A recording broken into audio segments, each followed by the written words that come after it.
and I give the floor to the representative of the Russian Federation. Thank you, Mr. President. Before I begin my statement, I would like to say the following. We are greatly concerned by the line taken by the Albanian presidency regarding the participation of President Zelensky in today's meeting. No consultations were held with all the members of the Council on this matter. Delegations were essentially presented with a fait accompli at the last possible moment. This violates existing practice and the traditions of the work of the Security Council. President Zelensky was already provided with an opportunity to address the Council once as a matter of exception, and as the then British presidency assured, without creating a precedent.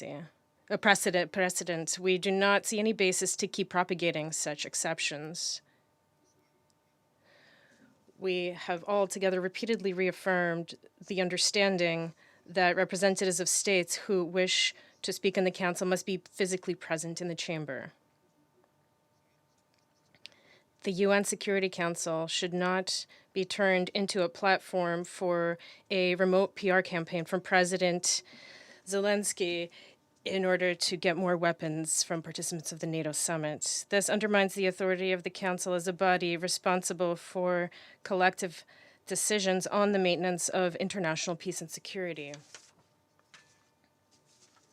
The Ukrainian party, at the instigation of our Western colleagues, is attempting to undermine this authority and turn the members of the Council into an audience for acting performances. I wish to draw attention to the fact that just a week ago, the Minister of Foreign Affairs of the Central African Republic was refused the opportunity to speak to the Council. The Council should not demonstrate double standards in order to serve the Ukrainian party and its Western backers, discriminating against African states while they do so. There should not be any exceptions for anyone. Mr. President, from the very beginning of the special military operation in Ukraine, which was aimed at ending the 8-year war of the Kiev regime against the civilian population of eastern Ukraine, we were faced with the fact that the true situation on the front line was not the main concern of Ukrainian authorities. They were much more concerned about another front, the information front, which they, together with their Western PR propagandist collaborators, took up with special zeal. If someone were to try counting all the Ukrainian fakes that have been disseminated thus far, there would easily be enough for a weighty tome or even a collected body of works. Just take the beautiful but absolutely false legend about the Russian ship to which the brave defenders of Snake Island allegedly refused to surrender, and for which they paid with their lives. They were awarded the title of Heroes of Ukraine posthumously for this by President Zelensky. Of course, it later turned out that the entire Ukrainian garrison of the island was alive and well and had safely surrendered to the Russian army. But the legend was not rewritten, and Ukraine still proudly issues stamps with this patriotic story. How about the famous ace pilot, the Phantom of Kiev, who allegedly terrorized the Russian Air Force and shot down dozens of Russian aircraft? No matter that his exploits were illustrated with fragments from computer games or old internet videos. Later on, however, even Western journalists reluctantly had to admit that this was a fabrication, yet some Ukrainian propagandists continue to exploit this legend to this day. Internet videos are a separate issue altogether. At the initial stages of the special military operations, even the British BBC was horrified by the number of Ukrainian video fakes. But then, like other Western media, it became to take a more relaxed approach and even to publish its own, passing off homes in Donetsk destroyed by Ukrainian shelling for buildings in Kiev. Ukrainians and their Western handlers quickly understood that whatever was happening on the ground was not important at all in our digital age. What was important was what the Western media was showing. Taking advantage of the voluntary withdrawal of Russian troops from the Kiev and Chernihiv regions, Kiev and Western propagandists brought the world the provocation in Bucha, which was monstrous in its scale and equally monstrous in execution. Despite the glaring inconsistencies, many in the West still continue to believe in it, as we heard today. And the Kiev authorities used the place where it was carried out as a mandatory stopping point on the itinerary for foreign guests, since it is located close to Kiev. It's a kind of ominous marketing, which is very convenient for squeezing more arms supplies from sponsors. Bucha became a turning point in the supply of Western weapons, which was precisely the goal of the Ukrainian authorities. They themselves openly admitted this. As Ukrainian Foreign Minister Kuleba said in an interview to the BBC on April 4th, and I quote, "The massacre in Bucha should eliminate any hesitation and unwillingness on the part of the West to provide Ukraine with all necessary weapons," end of quote. Having gotten a taste, the Kiev successors of the White Helmets then tried to implement something no less ambitious. And that's when the shelling of the station in Kramatorsk came. It was meant to cement the global community's belief in the atrocities of the Russian army, but this was done so clumsily and so unconvincingly that they now prefer not to recall it at all because the involvement of the armed forces of Ukraine in this crime is so obvious. And then, in the best tradition of Goebbels, the image of the barbaric Russian soldier, rapist, and marauder began to be implanted into Western minds, exactly the same way that the Nazis did during the final stage of the Second World War. And at that point, our soldiers, according to Ukrainian propagandists and their tales, began to loot, rape, and sow fear with their unprecedented cruelty. We all remember how the representative of the Kiev regime sitting with us today talked with a straight face about how our soldiers steal washing machines and even toilets because they've never had such miraculous appliances back home.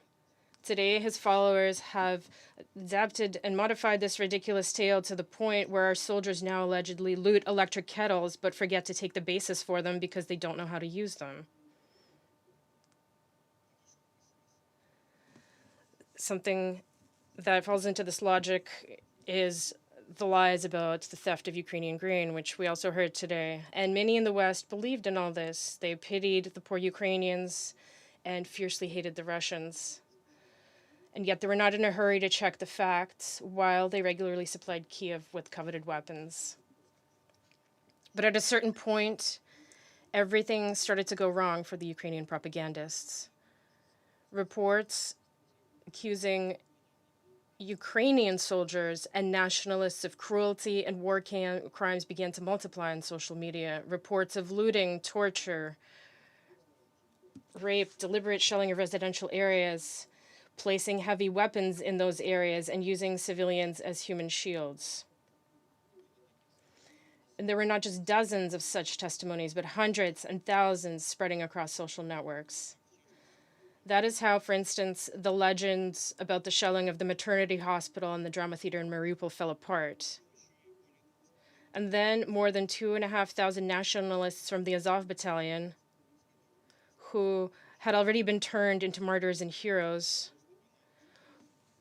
not only had to outright surrender, but also had to release hundreds of civilian hostages who told the truth about what had been done to them. Moreover, Ukrainian Ombudsman Denisova also let everyone down, going too far in recounting and relishing the details of rapes allegedly committed by Russian soldiers, descriptions of which our Western colleagues then willingly used, including in this chamber. After being fired, she was forced to admit that she deliberately lied so that Ukraine would continue to receive weapons.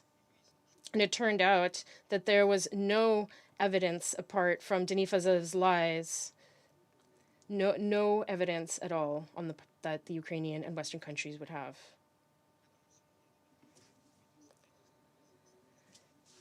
Added to all this is video and evidence from the liberated and fiercely shelled cities of Donbass, as well as from liberated cities where people openly said that if there was anyone that they do fear and blame for what is going on, it is only the Ukrainian army and Western countries which gave it long-range weapons, allowing it to strike where Ukrainian artillery previously could not reach.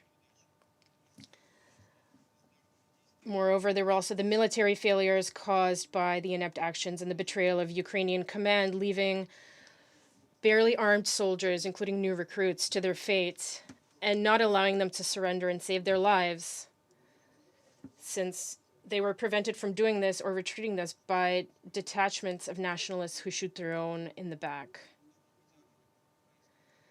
There have been too many similar videos from the Ukrainian military lately, and they are surrendering by the hundreds, if not the thousands.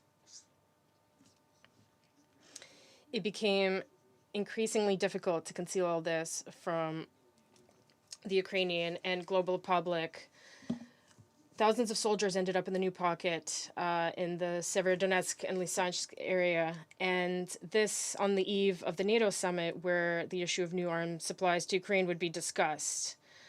Arms that can not only be used but sold to third parties, following the schemes familiar to Ukrainian officials, attributing everything to military losses. In other words, it became obvious that in order to return the attention of the world community back to Ukraine, even though it was becoming fatigued, a new Bucha-style provocation was necessary. But the problem was that the Russian army had not retreated from anywhere for a long time, and planting corpses or shooting civilians only made sense only on territories that had been brought back under Kiev's control. That is when apparently the idea came to stage a new type of provocation, an alleged strike on a shopping center in Kremenchuk.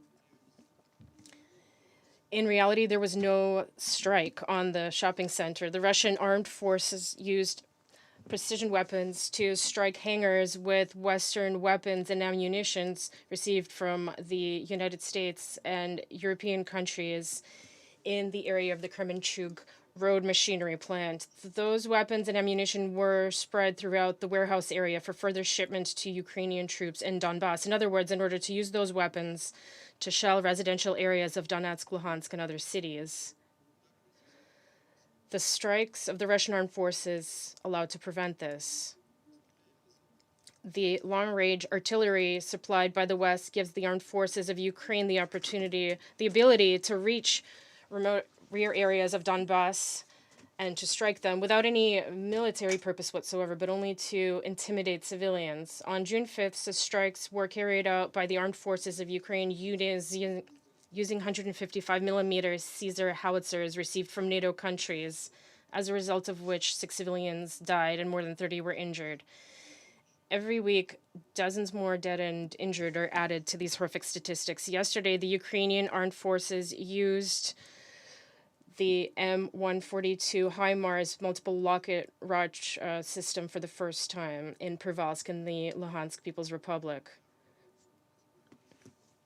Mentions of such strikes against civilians and civilian targets in Donbass were not heard once today from our Western colleagues.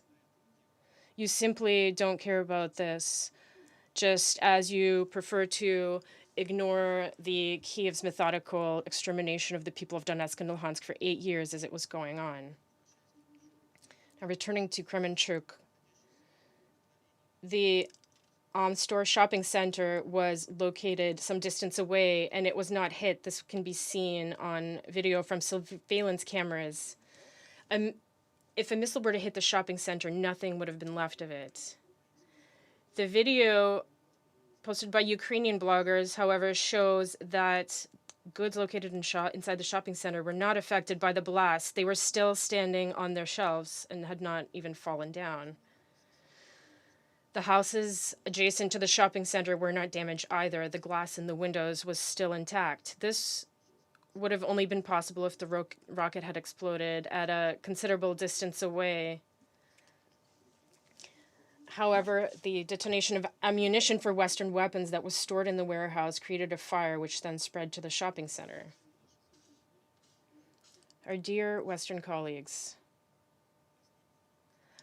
I have gone into the details of the work of Ukrainian propaganda so much here today in the hopes that you will finally understand just how ridiculous and how unconvincing you look as you pick up and promote new products of Ukrainian agitprop propaganda.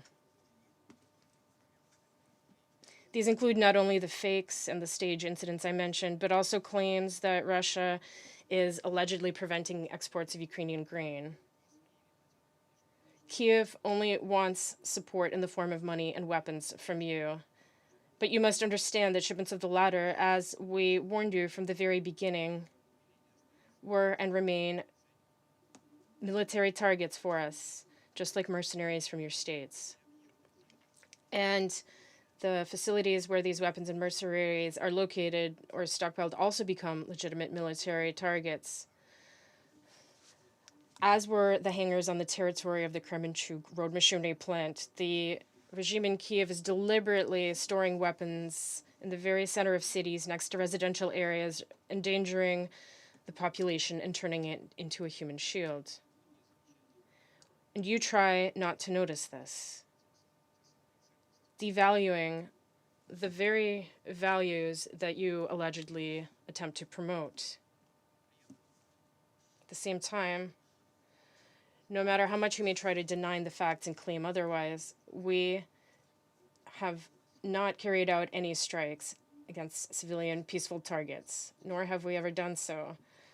If you do not believe us, you can turn to eyewitness accounts and listen to the assessments of military experts. They will confirm, for example, that the residential building in Kiev, which was mentioned today, was not damaged by a Russian cruise missile, but as a result of the poor work of 2 Ukrainian air defense systems that shot down their own anti-aircraft missiles over the building. Your unwillingness to acknowledge this doesn't change the truth.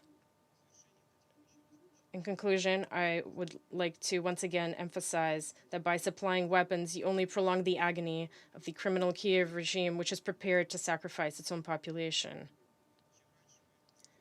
And the sooner you realize this, the sooner Ukrainian leadership will sit down at the negotiating table with a realistic position rather than with slogans and phantom pains.